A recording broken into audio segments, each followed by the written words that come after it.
अस्सलाम वालेकुम दोस्तों। तो आज की वीडियो हम बात करेंगे, अगर आपने यूट्यूब चैनल खोला है और काफ़ी हद तक जो है आपने वीडियोस भी डाली हैं लेकिन आपकी व्यूज़ जो है वो नहीं आ रहे हैं, तो आपने ये दो चीज़ों पर अमल करनी है। इंशाल्लाह एक न एक दिन जो है आपकी व्यूज़ जो है काफ़ी हद तक आने वाली है।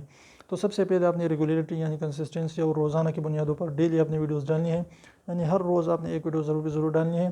तो इससे क्या होगा कि आपकी इंप्रेशन जो है बढ़ेगी, यूट्यूब आपकी वीडियोज़ को ज़्यादा लोगों तक पहुँचाएगा, क्योंकि यूट्यूब को लगने लगेगा कि आप जो है रेगुलर है और रेगुलर अपलोड करते हैं। इसके अलावा जो है आपने क्या करना है कि क्वालिटी रोज़ बरोज़ अच्छी करनी है, अपनी वीडियोस को अच्छी वैल्यूएबल बनाए, लोगों को कुछ ना कुछ जो है सिखाए, इन्फॉर्मेशन दें, उनको मोटिवेशन, उनको जो है मोटिवेट करें। इसके अलावा जो भी आप करना चाहते हैं, लेकिन आपने वीडियोस की क्वालिटी को रोज़ बरोज़ अच्छी करनी है। इसके अलावा जो है अपने पेशेंस से काम करना है और अपने जो है कोई भी अपनी हिम्मत नहीं हारनी। तो इंशाल्लाह एक न एक दिन जो है आपका कोई ना कोई वीडियो वायरल होगी, और जब भी आपकी एक न एक वीडियो वायरल हो जाती है तो इंशाल्लाह इससे आपको बहुत ज़्यादा सब्सक्राइबर और आपके व्यूज़ भी मिलेंगे।